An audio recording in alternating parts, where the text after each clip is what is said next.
Welcome to Building the Future. I'm your host, Kevin Horick. You can check out the radio version of the show every Tuesdays and Thursdays at 2 p.m. Eastern on WDJY 99.1 in Atlanta. We also air on a podcasting network in Los Angeles called the 405 Media. There's a TV version of the show that airs on KMVT 15 in Silicon Valley at 8 p.m. Pacific on Tuesday nights. Both versions of the show air in other states. For these show times, plus past episodes, please visit the show's website at buildingthefutureshow.com.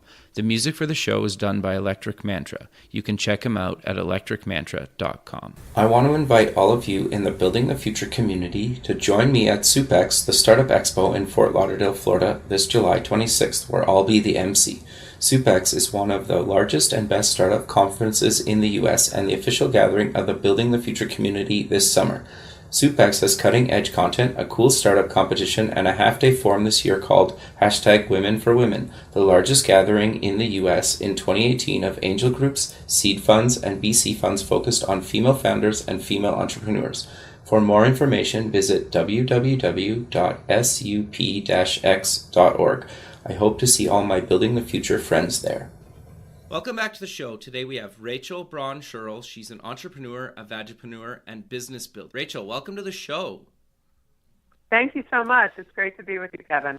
Yeah, I'm excited to have you back on the show. We had a really good chat last time, and you've done an incredible amount of things. You're doing some really incredible things. You have a book coming out. But maybe before we get into all that fun stuff, let's get to know you a little bit better and start off with where you grew up. So I was born in the Midwest, which people always laugh about because if you hear my voice and hear my style and speed, I don't seem very Midwestern at all. I seem very New York and stereotypical. I was born in Detroit and I was raised in northern New Jersey. Okay. And I've lived, many different places in the country and around the world. And I raised my family back in New Jersey and use that as my base for doing whatever I do with clients around the world. No, I think that's really great. So you went to Duke University. Is that correct? That's accurate. And I studied psychology and human development. Okay. What made you want to take that? Well, I thought I wanted to be a therapist. Okay. Which I realized that I did want to be a therapist when one of the requirements for going on to graduate school and getting an undergraduate degree in psychology is you had to work in a hospital with a lot of people with brain injuries. And interesting. I realized that, that required a certain kind of person. Okay. And I didn't think that I was that kind of person. And I think deep down I was always meant to be in business. My dad was in business my whole life, and we always had conversations about strategy. Okay. My mom was a therapist, so I thought that's what I wanted to do. Interesting. But it became clear pretty quickly that I was destined much more for business than psychology, although many people would say it does help you in terms of having some basic understanding of human behavior. But I wouldn't go much further than that. It still requires you to be an extraordinary listener and think about how the other person feels, and all those skills are valuable. Sure. And then you ended up getting your MBA, correct? Yes, I went to a public relations firm out after college. I was what they called a poet, meaning I hadn't had a lot of the quantitative stuff. Okay. And I got a job because I had written an article that they published in their national or global newsletter, and I guess they felt then they had to hire me since they published something that I had written, and I worked for them for a couple of years on big corporate clients. That's really where I started my many decades-long relationship with different parts of the Johnson & Johnson family of companies. Sure. And I worked with Hertz and Kellogg and large companies and really got some understanding about the basics of public relations and communication strategy. And when I looked ahead, there wasn't really a job that I wanted that I could see myself desiring. So when I looked at the senior management, it wasn't that there weren't people I respected. There were a lot of people that I respected, but I didn't think I wanted those jobs. So if I was looking 5, 10, 20 years out, I started to think maybe this isn't the place that I'm supposed to be in terms of an industry. So I went back to graduate school at Stanford and got my MBA, which I think was probably my greatest educational experience ever in terms of, being at an age where you're smart enough to take advantage of the opportunities that you have in front of you from an educational standpoint, and just the caliber of my classmates and fellow students, and many of whom are now friends and colleagues. It was really, for me, a transformative experience, and also very much a confidence builder. Sure. No, that's great. Was there any reason you picked Stanford other than just kind of the prestige of kind of Stanford? Because it's obviously on the other side of the country from kind of where you grew up and spent most of your life, correct? Yes. Well, luckily we had a lot of decisions, a lot of options to choose from. I had just gotten married, and my new husband and now current husband and I were trying to make some dual career educational decisions. And we had actually decided to stay on the East Coast. And then after months and months of pros and cons and why it made sense to stay on the East Coast, just the lure of Stanford and the culture there and the kind of experience and the focus on entrepreneurship, all those things really were a pull, and it turned out to be really the right place for me, and a great decision, and a great couple of years that we spent there. And I still feel like every day I continue to reap the rewards of that experience and those relationships. No, that's really great. So walk us through kind of your journey up until kind of what you're doing now, maybe some career highlights, because you've done a ton of stuff. We could probably just fill a show on that, right?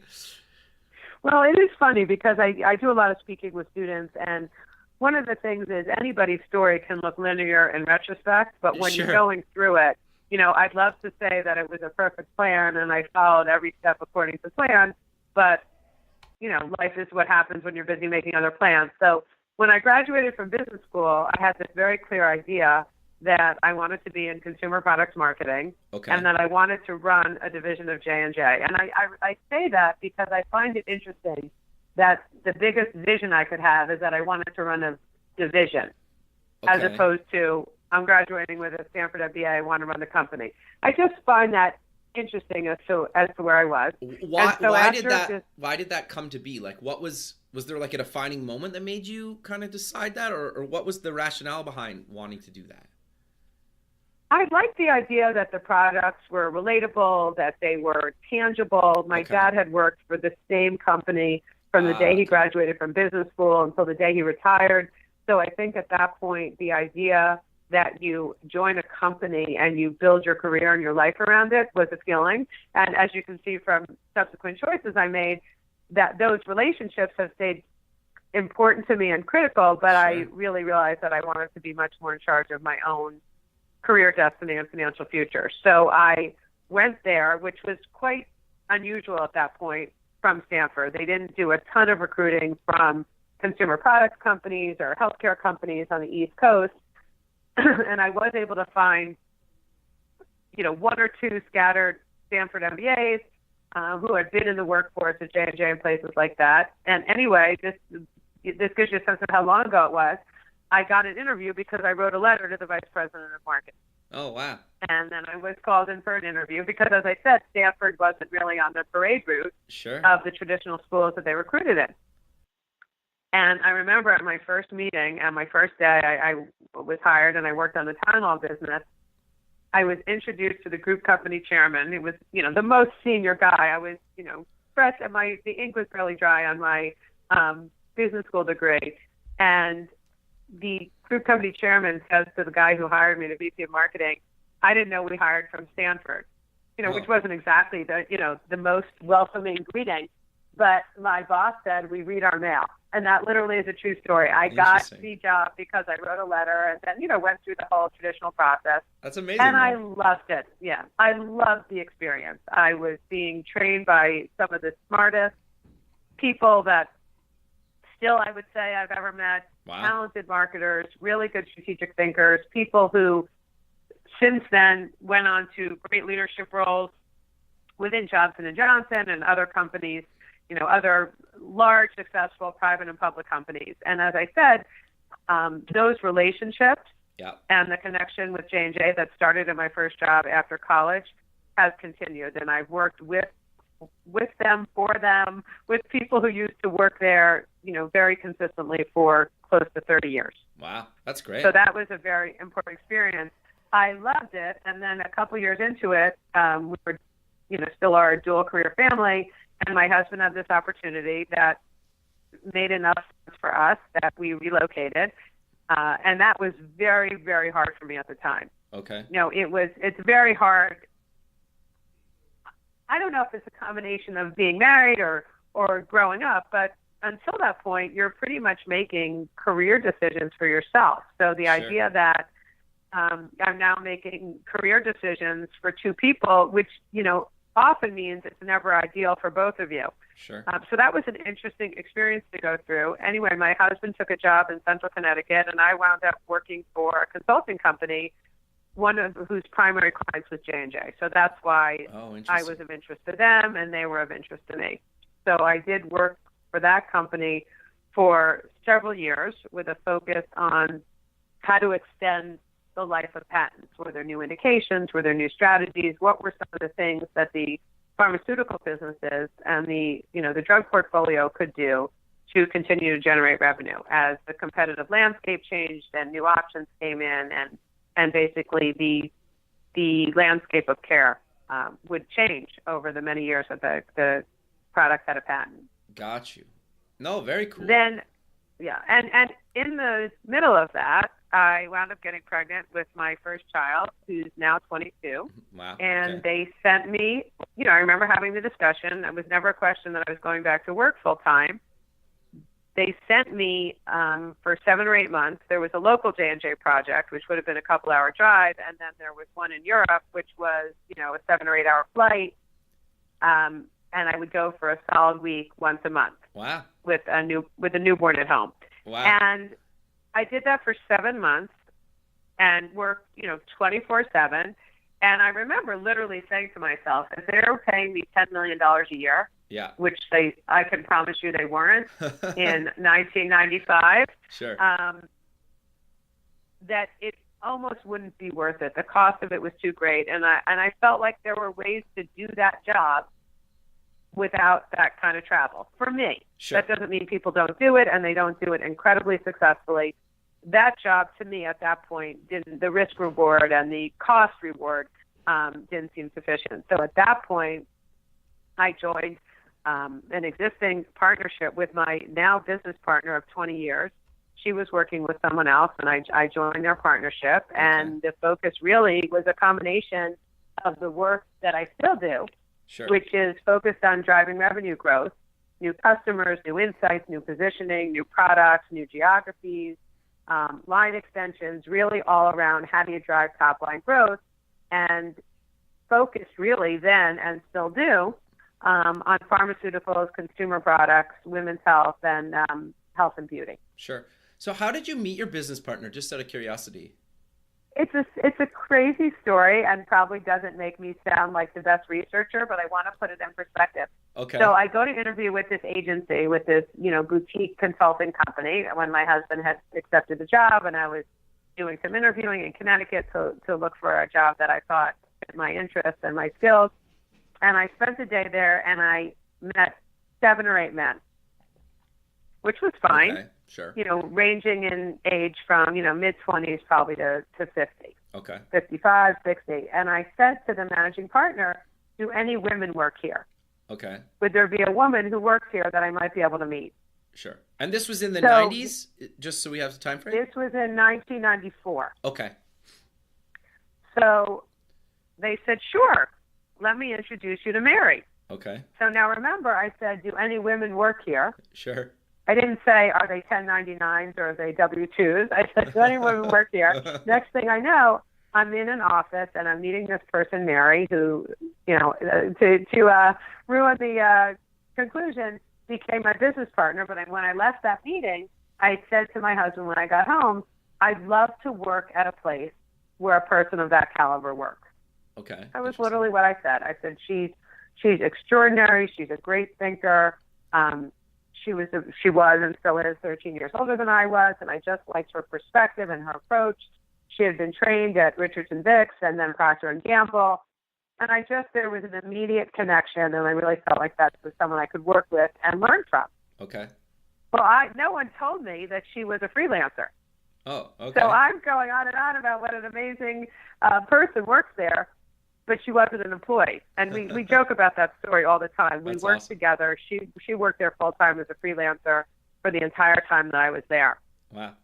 And as I mentioned, when I decided that the sort of the work-life and cost-reward ratios weren't working, Mary said, why don't you come join me?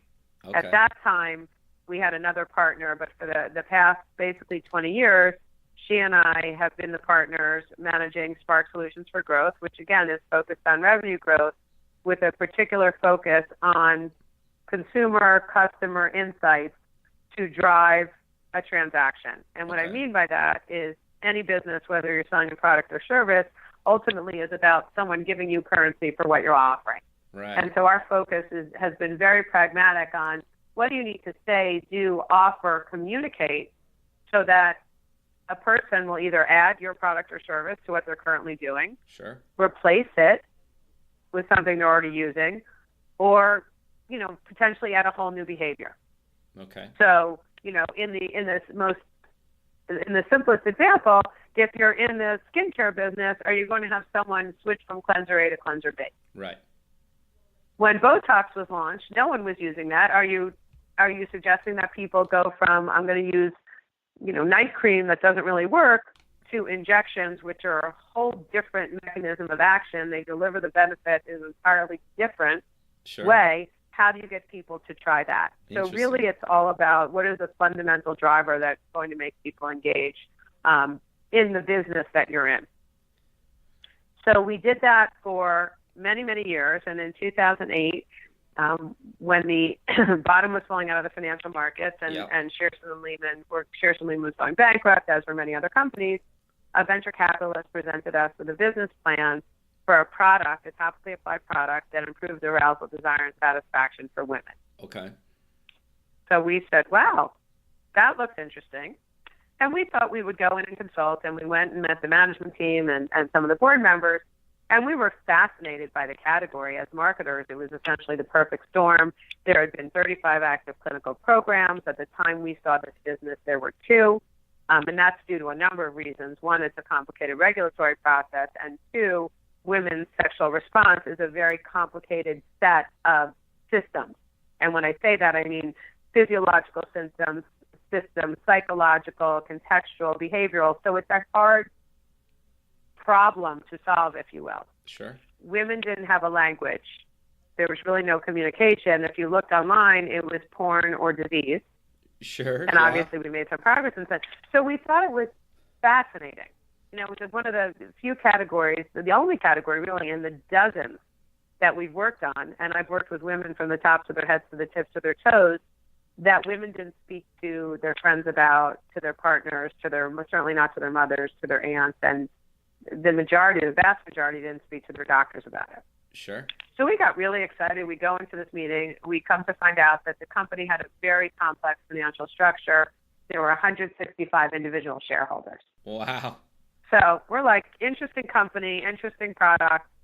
They need to raise a lot of money. And we just had gone in with different expectations. But when we went in, we didn't know they were looking to raise money. They had invited us in as strategic consultants. And we, joke around that we said, well, we were looking in our pockets to see if we could, scrounge together $1 million in loose change, which is what they wanted at that meeting. So we said, great to meet you, fascinating company. And we sort of just kept it in the back of our minds, and we kept working and doing our thing. And a couple of months later, the asset, the core product, which was a patented blend of botanical oils and extracts, was made available, and we raised venture capital with a venture capital partner, and we bought the asset. Okay, interesting. And so we met the company April 30th. This was July 15th. Fast forward September 2nd. We own the assets. We've raised $3 million in venture capital at that point, or 3.5. Wow. We have a certificate that says we can do business in the state of New Jersey, and we're supposedly ready to go. But you can't build a business. Once we bought the assets, we had spent most of the money to buy the assets. Okay. We now needed to raise money to grow the company, to create the company and grow the company. So, as I said, in 2008, with fairly bleak financial times, my business partner and I go out to the West Coast and we meet with Silicon Valley investors. Two women who they considered first-time entrepreneurs because we had never raised venture capital before, even though we had run a successful company for at least a decade at that point. That's crazy. Yeah, and we're talking about vaginas. So, as you might imagine, that certainly is a whole show, and one of the inspirations for the book that you mentioned that is coming out next month, which is almost like the triple whammy. We're women, we're first-timers, and we're talking about vaginas. Got you. Yeah. So many funny stories. We ultimately did raise, tens of millions of dollars of venture capital, and we were able to retool the company, and we essentially all we kept was the fundamental asset, which was this product that improved arousal, desire, and satisfaction. We changed the packaging, we changed the fragrance, we changed the business model. We changed essentially everything you could change. Okay. We turned it from a primarily retail business into 50-50 direct-to-consumer and retail. And in the course of that, we became vagpreneurs, which was a term that Abby Ellen, who's this brilliant journalist at the New York Times and other places, coined. And, I trademarked it a few years ago just because it's such a good shorthand for what we do. Sure. No, I think that's really great. And I do want to cover the book, but I want to dive a little bit deeper into what you guys do at Spark. Like, I think you covered it, but just for people to be clear, because I think you guys do kind of a bunch of other things as well, and you kind of mentioned it, but what exactly do you guys kind of do at Spark? So we are called in to solve business problems. Okay. And one of the fundamental principles we have is, Albert Einstein said, insanity is doing the same thing over and over again and expecting a different result. Totally. So often we're called in when a company or a brand is trying to figure out how to grow or change or increase distribution or launch new products, and they're finding that they're unable to. So they will call us in, and the first thing that we do is really focus very specifically on what is the business problem you're trying to solve. Okay. At the end of the day, if this is successful, what does your business look like? What have we accomplished? So we often start with a lengthy discussion on that because in many cases, we've come to find out over the years of doing this that sometimes the question or the business objective might not even be the one that needs to be answered in order to achieve the goal. So let me give you a very specific example. We were called in by an iconic brand who had always been number one in a particular category and another technology, and I don't mean that, bits and bytes. Technology in a consumer products context could be a new ingredient, a new delivery system. So in any case, this company had been number one in their category for 40 years, and another company had come in with another ingredient, another approach, and some marketing that really was quite disruptive. And for the first time in their history, this company was number two in its category. And this brand was fundamental to the definition of this whole organization. Okay. So they said, we want to be number one again, and we want every new mom, which was where they were focused, to use our product. Okay. So before we even started, Marian and I did a little bit of work and said, well, there are 4 million live births a year. If every single woman in the country used this, and no business has 100% penetration, you wouldn't achieve your business goal. Oh, wow. So there has to be another target, another consumer group that you would need to motivate to use your product if, in fact, your objective is to become the number one in volume and share again. So that's a particular example. And then we focus on who might also be inspired by the same benefits that this product offers. What is the heritage? What's the legacy? What does it stand for? What are consumers looking for? What research does the company have that they've spent tons of money on? What do thought leaders within the company believe? What do thought leaders external to the company believe? And ultimately, when you integrate all that and synthesize that, and what I've just described is probably an 8 to 16-week project, come out with recommendations as to this is the positioning to drive interest from your core target and your secondary target. these are the kinds of messages that will motivate them, and here's what we think almost the revised footprint of the brand should be. Any long-standing iconic brand, it's very dangerous to tamper with what they fundamentally stand for. Sure. But can you expand it so you can catalyze and solicit interest from new customers? So we take a very strategic focus with existing information, secondary information, and primary research to answer the business question, which in this case is how do I achieve number one share? Sometimes it's how do I get people to enter a new category? That's sure. One of the things that you face over and over again when you're in the female sexual health and wellness space, which is in a lot of these categories, women are using nothing. So you're trying to replace inactivity with a product, right, or a set of activities. So, the challenge is always different depending on where the category is, right, and where the brand is, and that's what keeps it exciting. So as a result of the work that we did with the female health business that I spoke about that we subsequently sold at the end of 2013, we have focused, it's probably an oxymoron to say almost exclusively, but, in a very targeted way on businesses and brands in the space of providing new solutions, new products and services for this broad category of women's sexual health and wellness. Sure. Which could be menstruation, fertility, infertility, incontinence, menopause, hormonal changes, you name it. If it's right. Something a woman goes through over the course of her life, there are tons of needs. And finally now, over the past couple of years, a real groundswell from amazing entrepreneurs and really interesting, established companies trying to find better solutions. Sure. Yeah, and just like looking at your kind of client list, I don't need to name any. People can go to like sparksolutionsforgrowth.com and check it out. Like, you guys have worked with some of the biggest brands on the planet, right? So that's really cool that you guys have been able to do this, for these huge brands, right? Yeah, and it really is.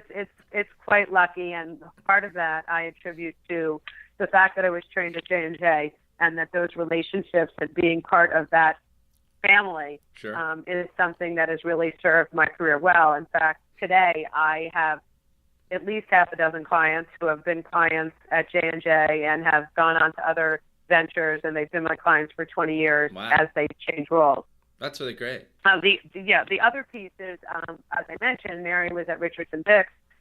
It was acquired by Procter & Gamble, and there were a whole bunch of marketers and business people who, after the acquisition, did not necessarily want to move from Connecticut to Ohio for any number of reasons, and they all got interesting jobs in the tri-state area, New York, New Jersey, and Connecticut, sure. And they also became the foundation of a lot of our work. So it was a combination of experience, existing relationships, and then good relationships and good work beget more relationships and more good work. Sure. So you're coming out with a book. What made you decide to finally, take a lot of time out of your day and write a book? Because it's a lot of work to do it. Yeah, I really had no idea. I think it's just like entrepreneurship, ignorance is bliss. You always don't know what you're jumping into all the time, which is probably a good thing, or fewer people would do it. Sure. When we were running the female sexual health business, one of the business challenges that we faced was we couldn't get people to take our money for advertising.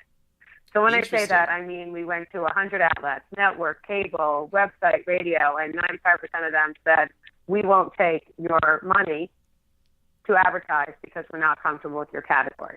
Okay. And as a result of, banging our heads against the wall in a more traditional way of trying to get clearance, and that's what you do with the networks, so that's what you did at the time at networks and cable, and you go in and basically ask for approval of the content, no matter what we did. If we made the ads like other ads on TV, if we took out any, reference to sex, sexuality, arousal, you name it. So you wouldn't even know what you were selling. You could have been selling a tissue, for as descriptive as the ads could be. No matter what we did, we couldn't get people to take our money. Okay. And we decided, which is just, a crazy thing to say. We have money. We have a product. We have 2 published clinical studies. It works. There's traction. We're in Walmart. And they would say, no, thank you, we're not comfortable, with really out any good reason. But that became the catalyst for our business strategy, which was, if we can't buy media, we're going to earn it. Sure. So we set about finding a partner, and this took a while as well, a PR partner who said, you know what, the fact that you can't give people money for your ads on your product, that's a story. So basically, it took us a year to find the right partner, but we then found Diane Turman Public Relations that's run by Diane Turman, who's become an amazing partner and a friend and someone I've worked with many times since. And she said, you know what, this is a story.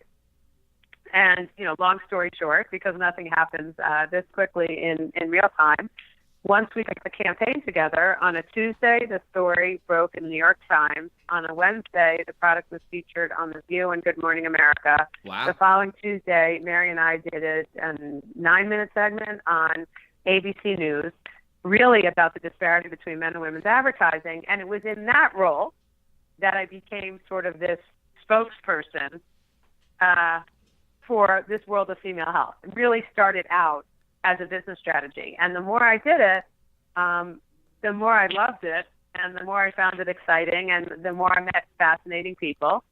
So fast forward many years after the exit of that company and working with many, many other entrepreneurs, I said, there's a book in here somewhere. Okay. And it came about, I'd always done a ton of writing. I've probably published 70 articles at this point in Inc., Huffington Post, you name it. I've been writing for a very long time, often about female health and business and things that interest me. Okay. So I was at a meeting just about 2 years ago, and and I do a lot of public speaking as a result of all that work, and a woman said to me, you know what, Rachel, it's really boring to talk about leadership and entrepreneurship.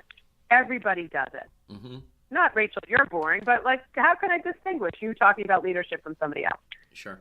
She said, you should talk about this in the context of what you do. You should call it orgasmic leadership. Okay. I said, that's the greatest name I ever heard. That's awesome. But I can guarantee you, no one's hiring me or sending out an email or a post or circulating something in the organization saying, come hear someone talk about orgasmic leadership. I said, when I get there, without fail, they want me to talk about this category. Okay. The business of this category. And the stories are fascinating, and they're, it's tongue-in-cheek, and there aren't that many people who love talking about it and don't get embarrassed by it and who find it so exciting. Now there are more and more, actually. Sure. So I just filed that away, and I said, great title. I can't use that or I'll never get hired. And I do a couple speaking engagements, big speaking engagements a month, to the J&Js of the world, or conferences, universities, and business schools, a wide range of organizations, and 201, no one's terribly comfortable and would ever approve of, oh, great, let's advertise that Rachel's coming to talk about orgasmic leadership. So a couple months later, I just was sitting on a couch about to write an article for Huffington Post, and I said, that's a great idea for a book. 6 months after this woman said it to me. So I just sent out an email to people that I'd worked with in the space in a wide range of roles in women's health and wellness, and I said, I'd like to interview you, do a structured interview about your experience, because I don't think, my hypothesis was, no one wakes up and says, gosh, I really want to be a vagipreneur. This is what I was born to do. This is what I was meant to do. And I was just quite interested in the challenges that people faced and how they were getting around it. So fast forward, I started interviewing then and writing in earnest last May. I completed over 3 dozen interviews with just brilliant founders, co-founders, entrepreneurs, healthcare providers, educators, social entrepreneurs, all around women's health and wellness. And the outcome of that was my book called Orgasmic Leadership, Profiting from the Coming Surge in Women's Sexual Health and Wellness. And in addition to providing some background on why I'm interested in it because of my experience, I basically use these entrepreneurs to highlight some fundamental business principles and what this category of businesses demonstrates about what opportunities exist, what solutions people come up with, and what challenges they face in a broader business context. Sure. So I focus on... Keep going, sorry. So I focus on technology and new business models and new distribution approaches, creative solutions, better solutions to existing problems, a new model around social impact, which is really one of my favorites. So many of these women, most of them tend to be women who found these female health companies, start with an idea that they have a problem that doesn't have a solution. They come up with a solution and say, wow, there's a lot of us who have this problem. Let's build a business around it. And many of them still also have a component of giving back, of supporting, of reaching down and giving people a hand. Sure. But what's fascinating to me, one of the themes that I see when looking at these companies is it's no longer the model of buy a pair of shoes, give a pair of shoes, which is amazing. Okay. It's gone further, which is, buy a pair of shoes, and in this case, buy sanitary protection, teach someone else how to make it so that they not only have the solution, but now they have an economic engine. Yeah. So they have solutions for menstrual protection, and they now have a business where they could sell to other women who need the same who need the same products. Right. And I just think that's just one example of literally dozens, if not hundreds, where the people starting companies and building brands in this space are so creative and so thoughtful and so smart, not only from a business perspective, because this all comes back to business. If you're spending money and not generating any revenue, it's a very, after some period of time, it's a very expensive hobby. But in the context of building these for-profit businesses, the problems they're solving, the impact they're making, and the opportunities they're creating for other people are just astounding. There are statistics that talk about the just horrifying number of days a month that girls in developing countries miss school every month when they're menstruating because they don't have good solutions. Wow. That's really sad, actually. It's sad, but it's also so exciting that there's so many businesses now coming up to find solutions for those. Sure. So would you say that society as a whole is kind of getting better and kind of more accepting of this? Have you noticed that? Like it seems to me, and correct me if I'm wrong, that you start to see more of these types of products getting kind of ads on TV and getting support and being kind of played in just, regular kind of online or TV out, like just kind of during prime time. Is that fair to say, or are we still like way, way behind? The answer is yes and yes. Okay. So we are making progress, and we are still way behind. So let me give you a couple of examples. Sure. So CB Insights, which is a research organization, produced this great, what they call the Femtech map, about a year and a half ago. Okay. And what it shows is the dozens of companies that is in this broad definition of the Femtech world, which is solutions for many of the problems that we've been thinking about. Okay. And they've captured that these companies have raised over $1.1 billion. Okay. In 4 companies focused exclusively on servicing the needs of women with particular problems or benefits that they're looking for. And that number continues to increase. So there are a lot more companies, there's a lot more funding, there's a lot more discussion, there are a lot more groups of women, people, men, investors who are seeing the value of this category. Okay. So 1,000% we're making progress. Sure. These companies are growing, they're gaining distribution, and they're doing many of the things that businesses are required to do to grow. Yeah. Full stop. On the other hand, we still have major, major societal discomfort with the whole category. Okay. Now, it varies. So fertility seems to make people more comfortable or less uncomfortable than talking about menstruation or even, God forbid, arousal, which makes people crazy. Okay, sure. I want to give you a particular example of that. Sure. Several years ago, the New York Times did an article. The New York Times Magazine had a cover article that was said, "Unexcited, is there a pill for that?" And they basically were talking about the products that were under development to improve desire and arousal and satisfaction for women, and that it was one of the few categories where in clinical studies there was certainly a faction of people who didn't want the products to work too well, lest there be, and I'm using the double quotation marks, air quotes, sex-crazed binges of infidelity. The idea being that if we found products that actually helped the 43% of women who have sexual concerns and difficulties, that there would be bedlam in the streets, that women would be, I don't know, running around naked. Who knows what they were afraid of? And to which my response is, I didn't know that there was panic in the streets because there are men running around with 4-hour erections. But that's just to give you an example. There's this, inherent fear of the power of female sexuality. Are we getting better? Yes. Are there more businesses? Yes. But even today, and as I said, I interviewed over 36 companies. Sure. Many, many, many of them, probably more than 50%, who have tried to get on Facebook, still to this day, in 2018, their ads are not approved on Facebook. Really? Because the content is not considered appropriate. Interesting. So, and this is in a context where, there are pedophile sites and terrorism sites and things that are universally considered, hopefully universally considered grossly inappropriate, if not offensive.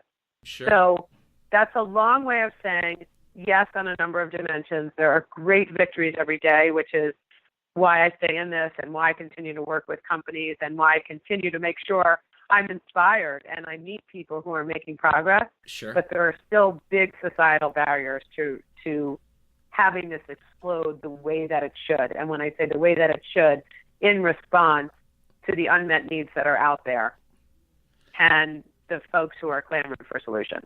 No, I 100% agree. And I love people like yourself that are, kind of not only promoting it, but also doing it, right? And helping others do it as well, right? And I think that's the only way things in society do change. And the one thing that kind of shocked me, and I don't know if this is a little bit of a tangent, but just like I have 2 kids now, a 3-year-old daughter and just a 1-year-old son. And there was certain things that you learn about kind of after you have kids that like nobody ever talks about. Like, and the best example I can have that is like how complicated or difficult breastfeeding can be or not be, right, for certain people. And like nobody talked about that until we had kids and like your people in your friend group are going through that, right? And so I get that's a bit of a tangent, but I think it's something that is related to kind of what we're talking about, that nobody talks about things that basically people go through if you do certain things in your life. Like if you have kids, you will potentially go through that if you choose to like breastfeed your children, right? So like stuff like that is amazing to me that stuff isn't necessarily like taught or talked about more kind of openly, because I think I know like there was days that it really upset my wife that, when we went to the nurses and, doctors and stuff like that. And then you kind of realize like, oh, a lot of people struggle with this and it's totally normal. But like, until you figure that out, we're like freaking out, right?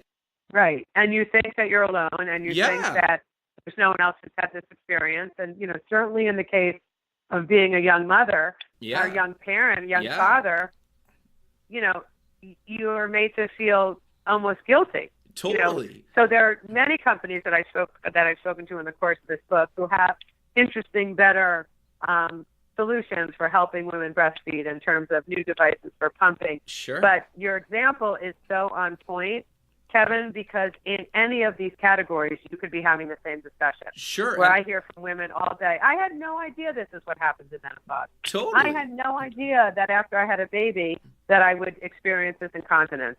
Yeah. I had no idea that, it's totally normal if if my husband and I or my partner and I are having trouble getting back into the groove of an intimate relationship, or that it might even hurt to be intimate in a physical way after having a baby. All of these things are the reasons that I still remain so motivated to be in this, because there's 2 steps forward, maybe 1 step back, but there's so many people like you, and it's not just women, it's men and women who want to be in a conversation about better solutions. Sure. And you know how it is. Like you start Googling some of this stuff and, sometimes it's really great advice. Sometimes it's like, have you ever had a headache and been tired and you're probably dying, right? And everywhere in Right, you between. have a brain tumor. Exactly. Yeah, and you're like, exactly. and I think that it's scary, right? Where if somebody just said, "Look, this is totally normal. You'll probably go through this," then you would be like, "Okay, I'm not alone in this," right? And I think so. I Right. totally commend what you guys are doing. That's partly why I really wanted to kind of have you back on the show to talk about some of this stuff, because I went through some of this stuff, maybe not me like physically, but when you're trying to support your wife going through some of this stuff, like it's trying on you as well, right? Yeah, absolutely. So, And I think what you raised is a very important issue for many of these problems and for many of these discussions, unless it's society-wide, unless it's men and women and people of all sexual orientations and backgrounds, until those conversations are happening, I don't think we're going to be where we need to be. sure. But luckily, certainly for the experience that you're talking about, there are so many resources now, supportive online communities, places where you can go and speak to other people Sure. with like experiences. But picture, having been a young father 40 years ago. Oh, I don't even know how When people did it. Like it's there were no resources. There was Totally. no one to talk to. So, I'd like to really focus on the forward motion totally. and just be realistic about how far we still have to go. No, I 100% agree. You also mentioned throughout the show that you also do a lot of kind of speaking engagements. What exactly do you kind of cover, and why is it still so important? I'm sure I know the answer to that, but I really want to kind of mention that you do these speaking series. So it started, as I mentioned, as a business strategy that we had to get this message out when we couldn't pay for it. Sure. Because as they say, your money's no good here. And then it really became something that I found that I enjoyed, that I found energizing, that most importantly drove the business. Yep. And I found myself in really amazing conversations with people saying very similar things to what you said, which is, wow, I wish I had known that. Sure. I wish I knew about that organization. I wish I knew about that product. And because this exacerbates, the challenges that women, they take a woman's business and then put her in female sexual health, and then there's words that no one's comfortable hearing. I mean, I did a speaking engagement even in the last few weeks where, very progressive organization, but I was told that I couldn't say sexual, I couldn't say libido, I couldn't say the name of my book. And here's an organization that's devoted to promoting women and women in business. So I find that the benefit for me and the benefit for the people that I speak with and the collaborative learning is around figuring out how to find your own voice, which I certainly had to in this space, and then using sort of almost the most extreme example of where it's difficult to find your voice from a business perspective, and giving examples of how I've done it and people who inspire me incredibly how they've done it and how they continue to do it.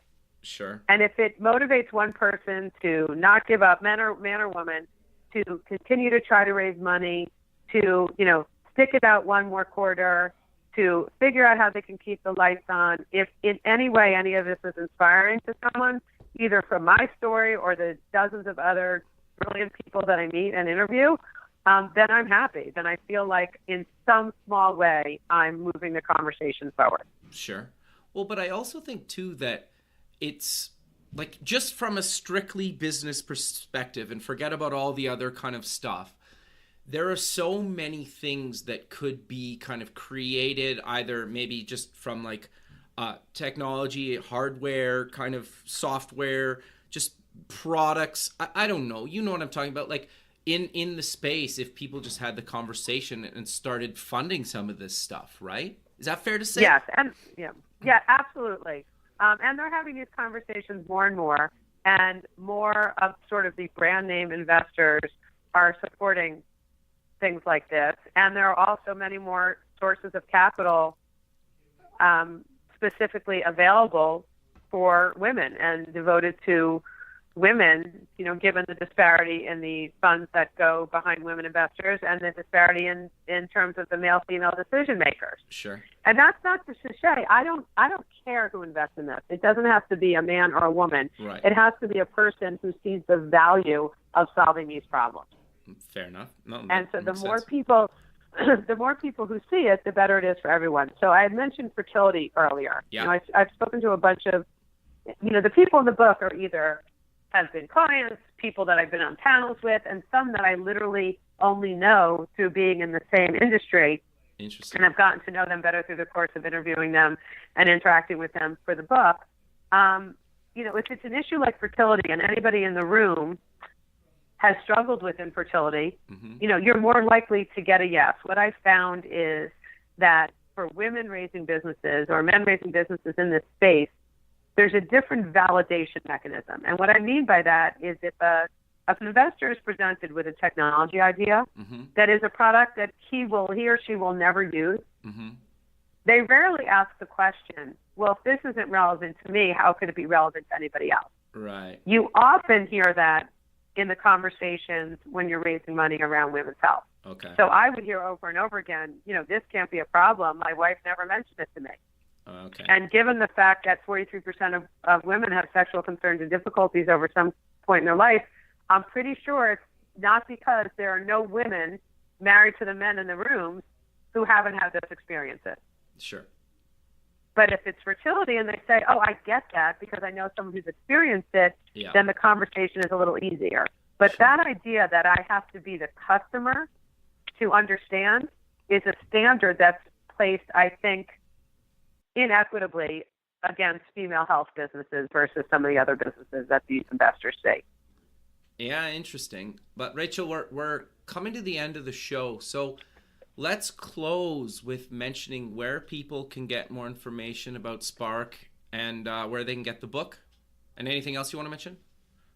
Terrific. Yeah. So all the stuff we talked about is on www.sparksolutionswithanSforgrowth.com.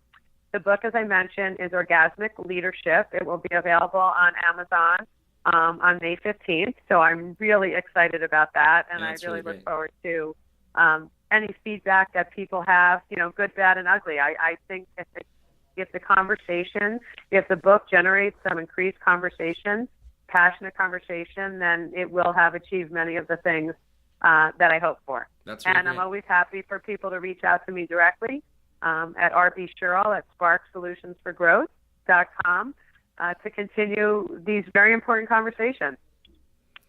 Perfect, Rachel. I really appreciate you taking the time out of your day to be on the show, and you have a good rest of your day, and we'll talk soon. Thanks so much, Kevin. Have a great day. Thanks. Bye. Thanks for listening. Please visit the show's website at buildingthefutureshow.com. Also check us out on Facebook at Building the Future Show and follow us on Twitter at Building Show. The music for the show is done by Electric Mantra. You can check him out at electricmantra.com and keep building the future.